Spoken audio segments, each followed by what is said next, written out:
Sang Mudarris, pencinta Al-Quran dan Sunnah. Assalamualaikum warahmatullahi wabarakatuh. Innal hamdalillah nahmaduhu wa nasta'inuhu wa nastaghfiruh wa na'udzu billahi min shururi anfusina wa min sayyiati a'malina. May yahdihillahu fala mudilla lahu wa may yudlilhu fala hadiya lahu. Ashhadu an la ilaha illallah wahdahu la syarika lahu wa ashhadu anna Muhammadan 'abduhu wa rasuluh alladzi la nabiyya ba'dahu. Amma ba'd. قال الله تعالى في كتابه الكريم أعوذ بالله من الشيطان الرجيم يا أيها الذين آمنوا اتقوا الله حق تقاته ولا تموتن إلا وأنتم مسلمون. وقال أيضا في آية الأخرى يا أيها الناس اتقوا ربكم الذي خلقكم من نفس واحدة وخلق منها زوجها وبث منهما رجالا كثيرا ونساء واتقوا الله الذي تساءلون به والأرحام إن الله كان عليكم رقيبا. يا أيها الذين آمنوا اتقوا الله وقولوا قولا سديدا يصلح لكم أعمالكم ويغفر لكم ذنوبكم ومن يطع الله ورسوله فقد فاز فوزا عظيما. أما بعد فإن أصدق الحديث كتاب الله وخير الهدى هدى وخير الهدي محمد صلى الله عليه وسلم وشر الأمور محدثاتها وكل محدثة بدعة وكل بدعة ضلالة وكل ضلالة في النار. معاشر المسلمين rahimani wa rahimakumullah. Pertama-tama dan yang paling utama, tidak bosan-bosannya kita mengucapkan rasa syukur apa yang sudah diberikan Allah, baik nikmat iman, nikmat Islam, sehingga kita masih bisa beraktivitas seperti biasanya.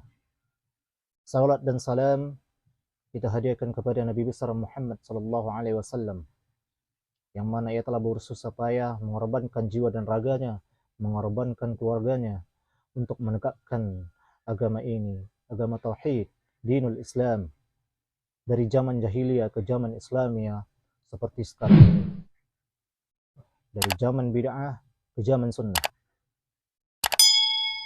Adapun tema di pagi hari ini yang akan saya sampaikan adalah syubhat ahlu sunnah membela kezaliman penguasa. Ahibbati billah, syubhat.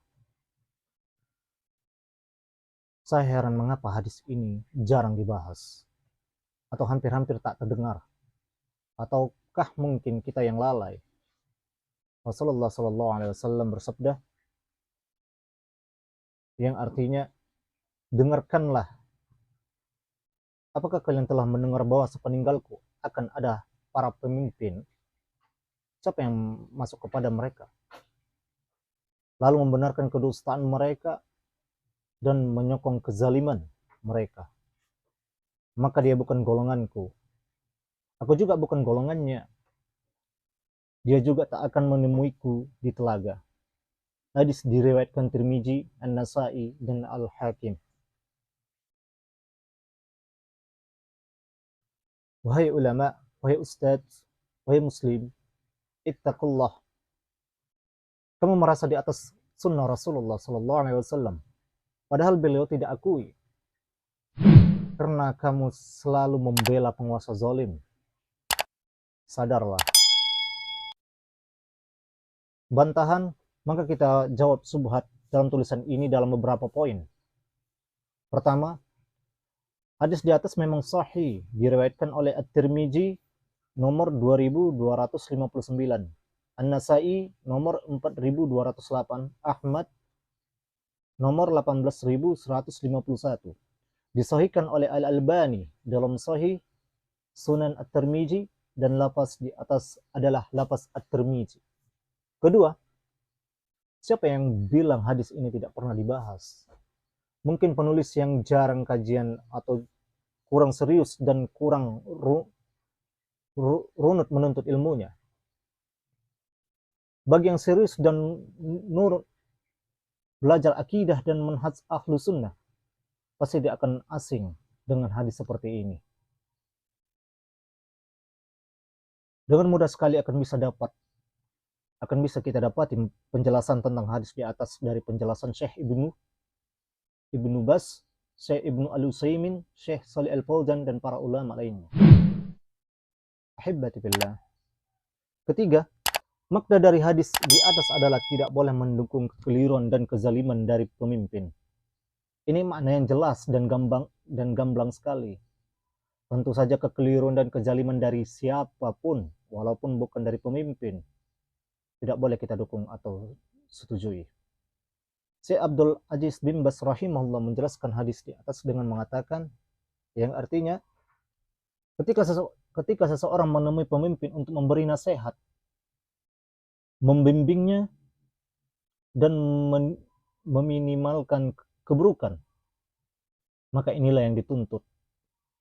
Adapun jika seseorang menemui pemimpin untuk menolong mereka berbuat zalim, berbuat kezaliman, berbuat dosa, atau membenarkan kedustaan mereka, maka inilah yang dicela. Nas'alullahil afiyah. Keempat, membenci kekeliruan dan kezaliman pemimpin bukan berarti boleh memberontak dan melepaskan ketaatan. Kekeliruan kezaliman dibenci, namun perkara yang bukan kekeliruan dan bukan kezaliman tetap ditaati dan tidak memberontak. Bahkan sikap inilah yang jelas-jelas dituntunkan oleh Rasulullah Sallallahu Alaihi Wasallam.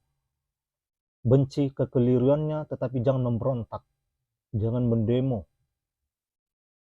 Sebagaimana ditunjukkan dalam banyak hadis yang akan sebutkan di poin kelima. Ma'asyiral muslimin rahimani wa rahimakumullah. Kelima, hadis yang semakna dengan hadis di atas banyak sekali. Bukan perkara yang asing dan aneh, yaitu tentang adanya pemimpin yang zalim, dan Rasulullah SAW menasihati jangan mendukung kezalimannya. Namun beliau tetap melarang untuk memberontak, namun beliau melarang untuk mendemo para pemimpin yang zalim. Dari Auf bin Malik dari Rasulullah SAW bersabda yang artinya, sebaik-baik pemimpin kalian adalah pemimpin yang kalian cintai, dan mereka pun mencintai kalian. Kalian mendoakan mereka, mereka pun mendoakan kalian. Seburuk-buruk pemimpin kalian adalah yang kalian benci. Mereka pun benci kepada kalian, kalian pun melaknat mereka. Mereka pun melaknat kalian. Para sahabat bertanya, ya Rasulullah, apakah kita perangi saja mereka dengan senjata? Nabi menjawab, jangan selama mereka masih salat. Bila kalian melihat sesuatu yang kalian benci dari pemimpin kalian, maka cukup bencilah perbuatannya. Namun jangan kalian melepaskan tangan kalian dari ketaatan kepadanya. Hadis diriwayatkan Muslim nomor 1855. Ma'asyiral muslimin rahimani wa rahimakumullah. Dari Ummu Salamah Hindun bintu Abi Umayyah radhiyallahu anha, Rasulullah sallallahu alaihi wasallam bersabda yang artinya, akan ada para pemimpin kelak, kalian mengenal mereka dan mengingkari perbuatan mereka. Siapa yang membenci kekeliruannya, maka ia terlepas dari dosa. Siapa yang mengingkarinya, maka ia selamat. Namun yang ridho dan mengikutinya, itulah yang tidak selamat. Para sahabat bertanya, apakah kita perangi saja pemimpin seperti itu? Nabi menjawab, jangan, selama mereka masih salat. Hadis diriwayatkan Muslim nomor 1854. Dari Huzaifah ibnul Yaman radhiyallahu anhu, Rasulullah sallallahu alaihi wasallam bersabda, yakunu ba'di a'immatu la yahtadun bihudaya wa la yastannun bisunnati wa sayakumu fihim rijalun qulubus syayatin fi jismani ins. Qala qultu kaifa asna'u ya Rasulullah? In adraktu dhalik, qala tasma'u wa tuti'u lil amir, wa in duriba jahruk wa ukhiza maluk fasma' wa ati'. Yang artinya, akan datang sepeninggalku para pemimpin yang tidak berjalan di atas petunjukku, tidak mengamalkan sunnahku, dan di tengah-tengah mereka akan berdiri orang-orang yang berhati setan dengan jasad manusia. Hudzaifah bertanya lagi, lalu apa yang harus diperbuat wahai Rasulullah? Jika aku mendapati masa itu, boleh berkata, engkau mendengar dan taat kepada pemimpin walau punggungmu dipukul dan hartamu dirampas, tetaplah mendengar dan taat. Hadis diriwayatkan Muslim nomor 1847. Ma'asyiral muslimin rahimani wa rahimakumullah. Ini semua menunjukkan bahwa pemimpin yang berbuat kekeliruan dan kezaliman tidak boleh didukung kekeliruan dan kezalimannya serta tidak boleh diridhoi. Namun, mereka dinasihati dan diingkari dengan cara-cara yang benar, sesuai dengan kemampuan yang tidak menimbulkan pemberontakan dan kekacauan. Syekh Abdul Aziz bin Baz rahimahullah mengatakan, yang artinya bukan termasuk manhaj salaf menyebarkan aib-aib pemerintah dan menyebutkannya di mimbar-mimbar, karena hal ini akan membawa pada kekacauan dan akan hilangnya ketaatan pada pemerintah dalam perkara-perkara yang baik, dan akan membawa kepada perdebatan yang bisa membahayakan dan tidak bermanfaat. Adapun metode yang digunakan para salaf adalah dengan menasihati penguasa secara privat dan menulis surat kepada mereka atau melalui para ulama yang bisa menyampaikan nasihat kepada mereka hingga mereka bisa diarahkan kepada kebaikan.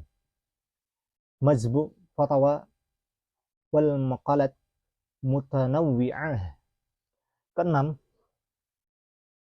masalah taat kepada pemimpin yang zalim dan fajir adalah ijma' ulama. Tidak ada khilafiyah di antara ulama ahlus sunnah. An-Nawawi rahimahullah mengatakan, yang artinya para ulama ijma' akan wajibnya taat kepada ulil amri selama bukan dalam perkara maksiat. Beliau juga mengatakan, yang artinya adapun memberontak kepada ulil amri dan memerangi ulil amri hukumnya haram berdasarkan ijma' ulama, walaupun ulil amri tersebut fasik dan zalim.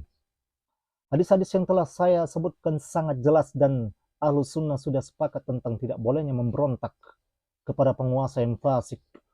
Ketujuh, yang membedakan ahlus sunnah dan ahlul bid'ah adalah masalah ketaatan kepada pemimpin yang fajir atau yang menyimpang.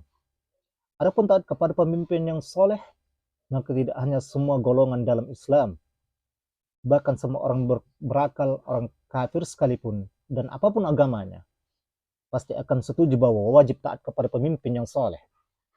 Maka, yang membedakan ahlus sunnah atau bukan adalah bagaimana sikap terhadap pemimpin yang fajir dan zalim.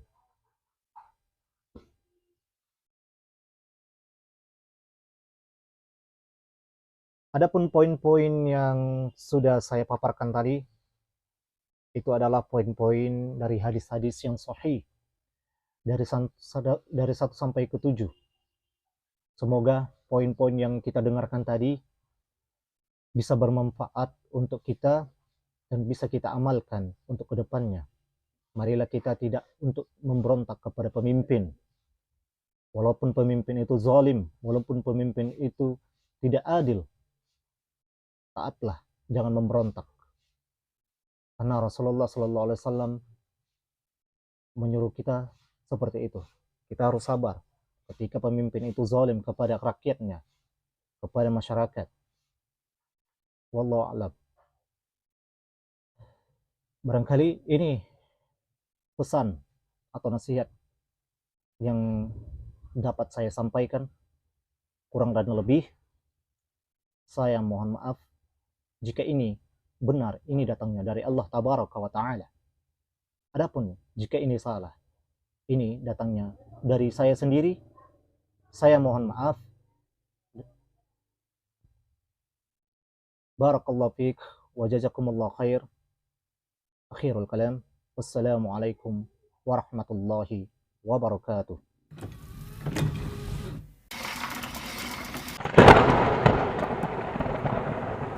Sang Mudarris, pencinta Al-Quran dan Sunnah.